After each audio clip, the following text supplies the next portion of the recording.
Quand je vous dis que le problème de l'Afrique, ce sont les Africains, écoutez, écoutez ce qui se passe. Je ne fais que vous dire depuis plus d'1 an. Écoutez.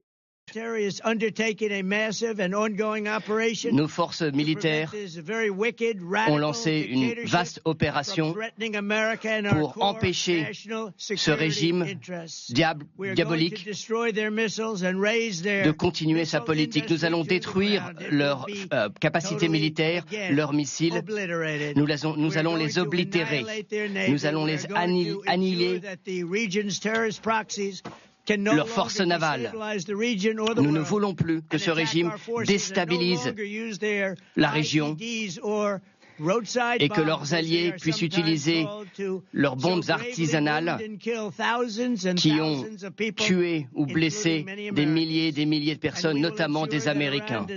Nous allons nous assurer que l'Iran ne puisse pas obtenir l'arme nucléaire. C'est un message très simple.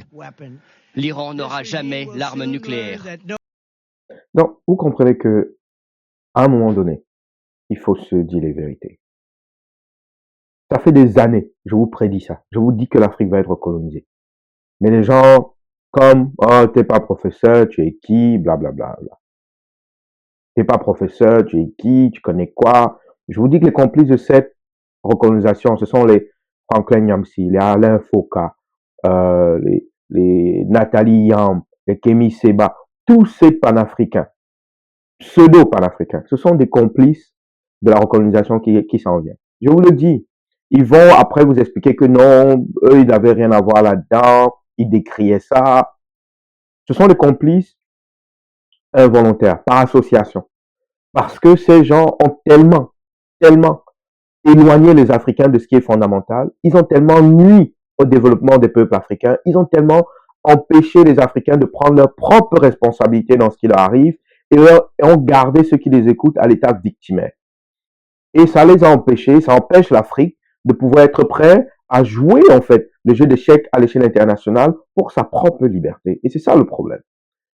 Pendant que les Américains mènent des guerres coloniales, les Chinois s'apprêtent à en mener une. Moi, je l'ai déjà dit, Taïwan sera chinoise. Les Européens se sont rendus compte qu'ils sont en retard. Et ils vont rattraper le retard, ce n'est qu'une question de temps. Nous, Africains, on est là à passer du temps, des heures, à parler de Miss Cameroun, à discuter, à se déchirer sur, oh oui, quand on parle, quand on ne parle pas, Issa Thiro Maé caché, les torts, les corps. Mais à la fin, quand vous regardez tout ça, mais vous méritez pleinement le malheur qui vous arrive, en fait. Pleinement, puisque vous, on est en 2026. Vous ne faites absolument rien. Je parle de ceux qui sont sur la toile en train de se déchirer pour des bêtises.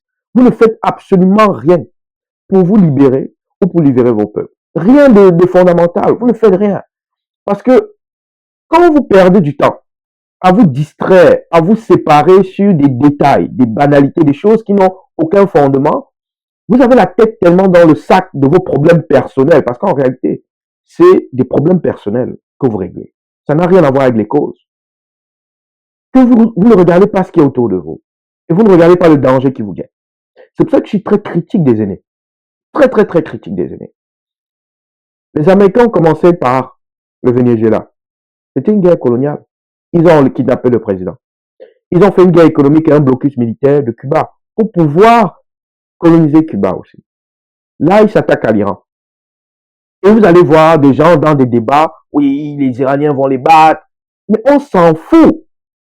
On doit plutôt se demander, mais c'est qui le prochain? Et comment on se prépare pour ne pas être les prochains?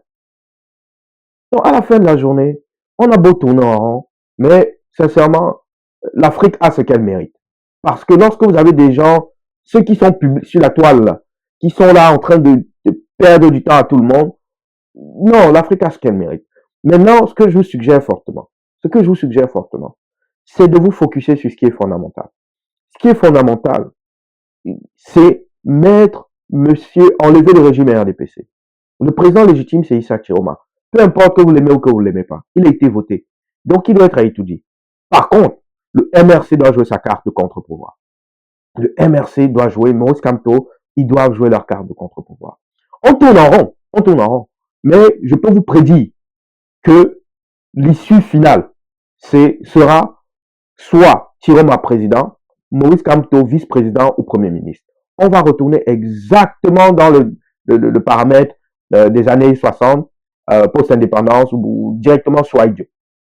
Il y aura un président du Nord et un vice-président ou un premier ministre du Sud. Vous allez tourner en rond, vous allez faire ce que vous voulez, mais c'est la finalité. Une fois que vous serez mis ça dans votre tête, chacun devra jouer son rôle. Les gens qui supportent Tiroma, ils ont raison. Supporter et pousser. Ceux qui supportent MRC, ils ont raison. Supporter et pousser. Et putain, chacun doit jouer son rôle.